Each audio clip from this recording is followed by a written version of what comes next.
can you tell us a bit more about a soulmate twin flame relationship, getting to the process where you actually attract that, and what you can expect in terms of people think there's going to be a wonderful hunky-dory, lovey-dovey relationship. Well, actually, it can be, but actually there's a lot of expansion in there as well, and a lot of growth.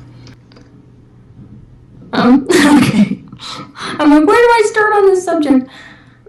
Basically, when you ask for a soulmate, or when you ask for a twin flame, you're asking for your biggest mirror. We of course want that to be enjoyable, so it's not like most people have a twin flame coming towards them which is going to cause them a lot of contrast and it's going to be terrible. More likely it's going to be really enjoyable, but it will definitely push your buttons, because in a twin flame relationship you're going to be able to put up with a lot of things. I don't want to say put up with, but you'll take on things that you would have originally thought of as a deal breaker. In order to be a match to a person who is so closely your mirror, essentially, and somebody who's going to be in that enjoyable space, you have to be in a full space of self-acceptance. That's the most crucial vibration. In fact, there's nobody that doesn't that when people line up with their soulmates, nobody does that from any other vibration other than pure self-acceptance. So you'll find that a lot of times people get to that I give up phase before they're like, you know what, screw it. I'm either not going to have a relationship for the rest of my life, or I'm going to have total love. I'm not going to settle, and this is who I am.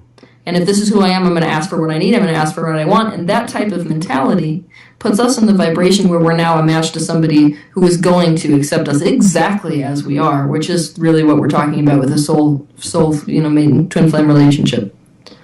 So in order for us to attract that into our experience, we've got to get into the self-acceptance mode. That means we have to approve of things we hate about ourselves currently. And this is an interesting thing for people, and it's really, see, and it's funny because the people who are the least likely to meet their soulmates are spiritual people. Yeah. People are like, wait, what? Yeah, because we're always on a journey to improve and expand and discover more things that we want to do that's better. And like about ourselves, I guess, and pick, the littlest faults about things that we don't like about ourselves. Yep. And there's always room for growth, always room for expansion.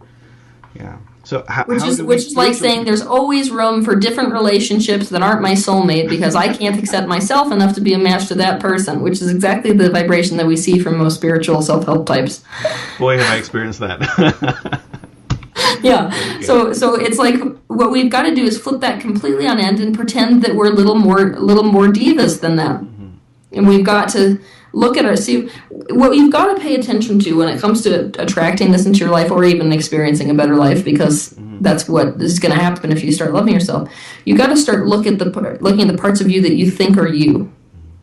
So, like, most likely, if we're in the self-help industry, or we're spiritual people and we're trying to improve ourselves, there's something about ourselves which we think is part of us. We've already accepted it, that it is part of us, but we don't like that. We're not okay with this. We're trying to change it. Maybe I am a procrastinator.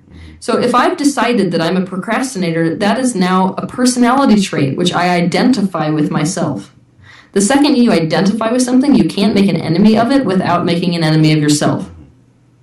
So we're going to flip this on end completely, and we're going to accept and fall in love with the fact that we're a procrastinator. And that means that the person who comes into our reality is going to accept us exactly as we are. And there's not going to be a problem with the fact that we're procrastinators. Yeah. See, we don't understand that things are a problem about us until somebody else tells us it is. Like mom or dad, or my work colleague or friend or wife or husband or whatever. So most of the reason that we condemn the aspects of ourselves that are part of ourselves is not actually emanating from us. It's not like, oh, I can't stand this about myself organically. No, it came from outside. Yeah, it's somebody else's issue or a reflection of something that's mirroring what they've got going on in their life. Yeah. And it feels different. That self-condemnation that is inspiring improvement, or I should say urging improvement, is a lot different than the inspiration that comes when you just genuinely want a different state. There's no resistance involved.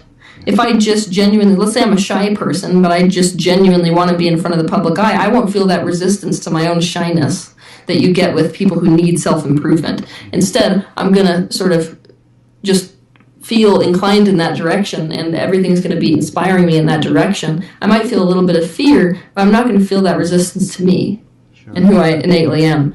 That is your indication that you're in rejection to some part of yourself. Yeah.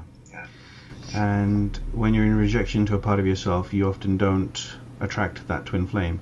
Not at all. Not even often. You can't. It's a literal vibrational impossibility. But when you work on something that you're rejecting about yourself, you end up finding other things that you reject about yourself, and it's only when you truly approve and love yourself that you'll attract that.